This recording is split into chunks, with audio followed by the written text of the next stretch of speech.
Assalamualaikum warahmatullahi wabarakatuh.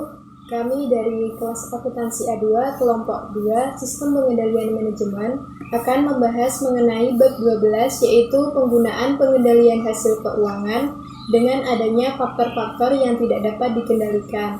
Yang pertama, pendahuluan. Prinsip pengendalian menyatakan bahwa karyawan seharusnya bertanggung jawab terhadap apa yang mereka kendalikan. Pengukuran bisa dikendalikan sepenuhnya oleh seorang karyawan jika hanya dipengaruhi oleh tindakan atau keputusannya.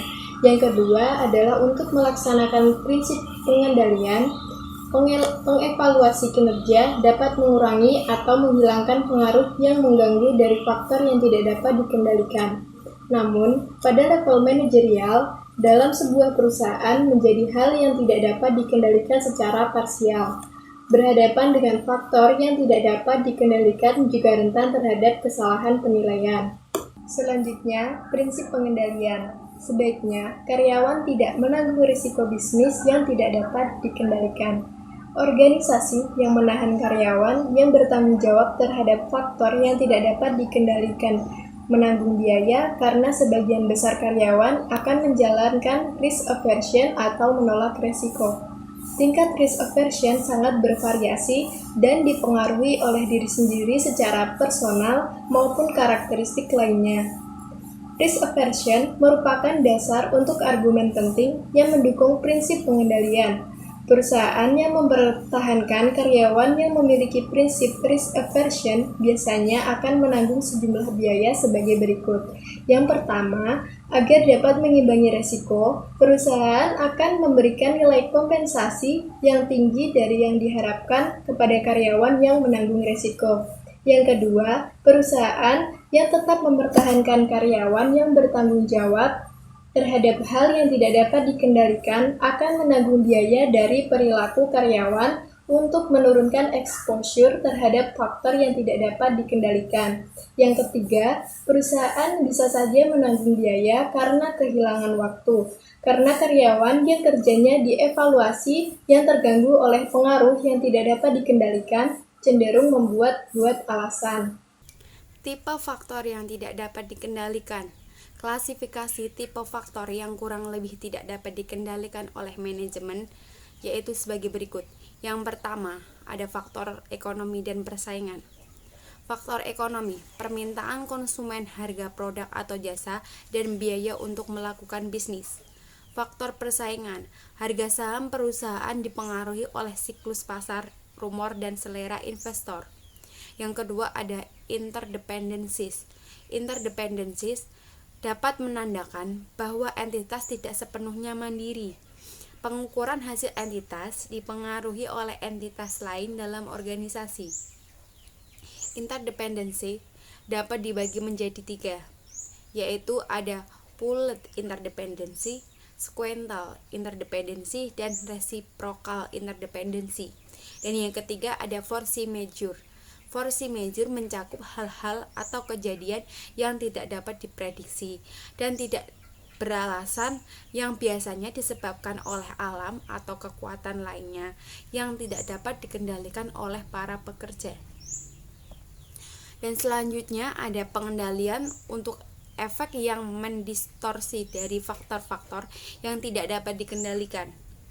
Manajer dapat mengurangi dan terkadang bahkan menghilangkan beberapa efek yang mendistorsi dari beberapa faktor yang tidak dapat dikendalikan dengan menggunakan dua pendekatan komplementer. Sebelumnya periode pengukuran dimulai, mereka dapat menentukan hasil pengukuran dengan hanya memasukkan item yang tidak dapat dikendalikan. Karyawan atau paling tidak memiliki pengaruh yang signifikan.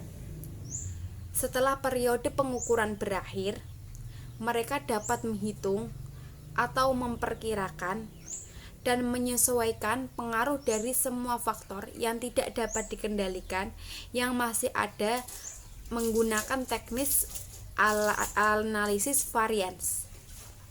Penganggaran fleksibel, evaluasi kinerja relatif, atau penilaian kerja subjektif. Kendalian untuk faktor-faktor yang tidak dapat dikendalikan sebelum periode pengukuran. Asuransi. Pembahasan mendetail mengenai asuransi secara umum dan kejadian yang dapat diasuransikan, khususnya mengenai kebijakan asuransi, berada di luar lingkup buku ini. Namun, konsep penting mengenai asuransi adalah perusahaan, yang dalam hal ini sebagai pihak yang mengasuransikan, membayar ganti rugi yang relatif kecil dalam bentuk pembayaran reguler sebagai pertukaran karena pihak asuransi kemungkinan akan menutupi sebagian besar meskipun relatif kerugian yang akan diderita oleh perusahaan tersebut. Struktur pertanggungjawaban. Sistem pengendalian yang dibangun dari hasil laporan ini akan membuat manajer pusat laba mempertanggungjawabkan laba yang dapat dikendalikan. Segala sesuatu yang berada di bawah garis laba dianggap tidak dapat dikendalikan oleh manajer. Dengan kata lain, perusahaan berusaha untuk menyesuaikan cakupan otoritas keputusan manajer entitas dengan item yang harus dipertanggungjawabkan oleh manajer entitas. Kendalian untuk faktor-faktor yang tidak dapat dikendalikan setelah periode pengukuran. Analisis variance. Variance analysis adalah sebuah analisis sistematik yang didesain untuk menjelaskan bagaimana dan mengapa dua angka berbeda. Pada aplikasi MCS, analisis variance digunakan untuk menjelaskan mengapa hasil aktual berbeda dari standar, anggaran, atau ekspektasi yang telah ditentukan. Analisis ini dapat membantu memisahkan varian yang dapat dikendalikan dan yang tidak dapat dikendalikan, baik positif maupun negatif. Standar kinerja fleksibel. Standar kinerja yang fleksibel menggambarkan kinerja ketika karyawan diharapkan mencapai kondisi aktual yang dihadapi selama periode pengukuran. Standar kinerja fleksibel mungkin dibuat untuk membedakan dengan sejumlah faktor yang tidak dapat dikendalikan.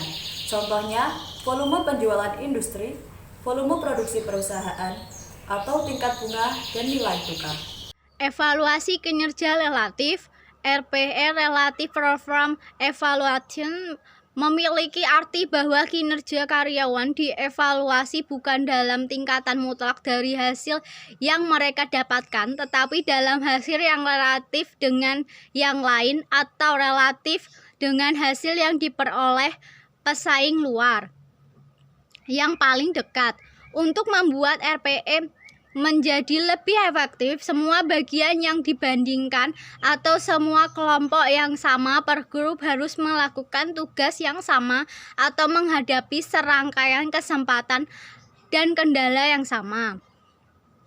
Evaluasi subjektif. Evaluasi kinerja subjektif yang tepat memiliki keunggulan yang tidak dapat dibantah. Yang paling penting, evaluasi tersebut dapat mengkoreksi kekurangan dalam ukuran hasil. Ukuran hasil jarang menggambarkan kinerja yang didapatkan dikendalikan secara lengkap dan akurat, atau seperti yang disampaikan oleh ahli kompensasi Edward Lauer, tidak ada pengukuran objektif yang sulit yang akan memperbolehkan penilaian kinerja hanya didasarkan pada data objektif. Dengan demikian perlu dilakukan pengambilan keputusan. Isu-isu faktor lain yang tidak dapat dikendalikan. Organisasi dihadapkan pada isu ketika berpikir mengenai penyesuaian yang tidak dapat dikendalikan.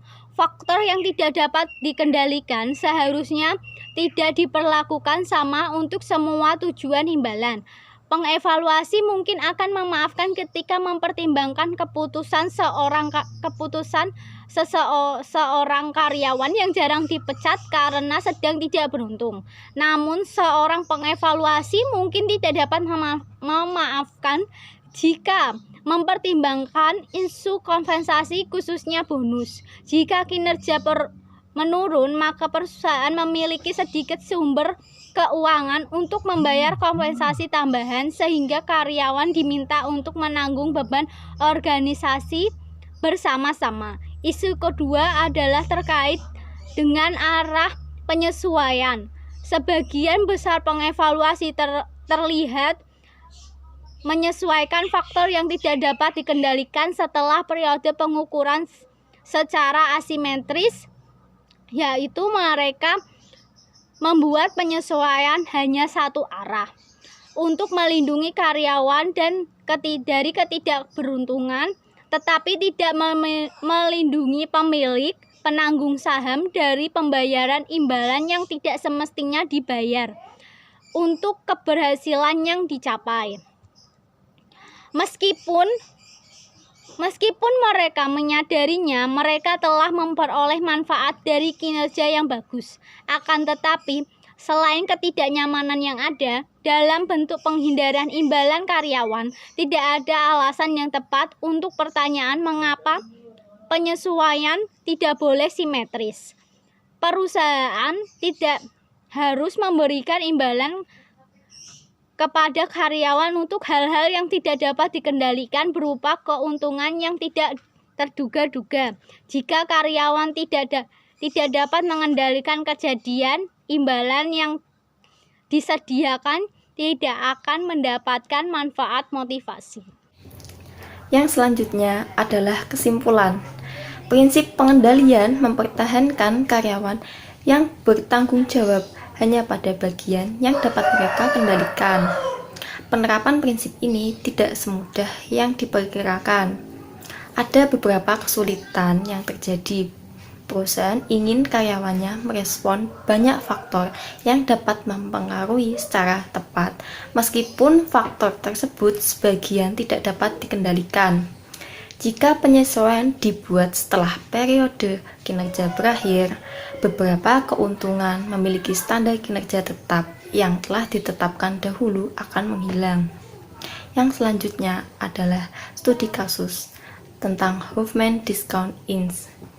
Huffman Discount Drug Inc. atau HDDI adalah jaringan toko obat retail yang memiliki lebih dari 400 toko di seluruh bagian barat Amerika Serikat.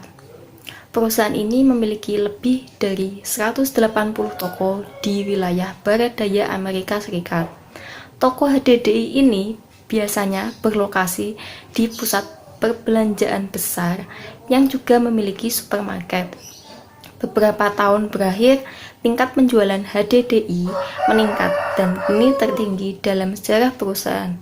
Namun, karena ketatnya kompetisi dalam berbagai pasar utama, pendapatan usaha perusahaan hanya sedikit di atas titik impas.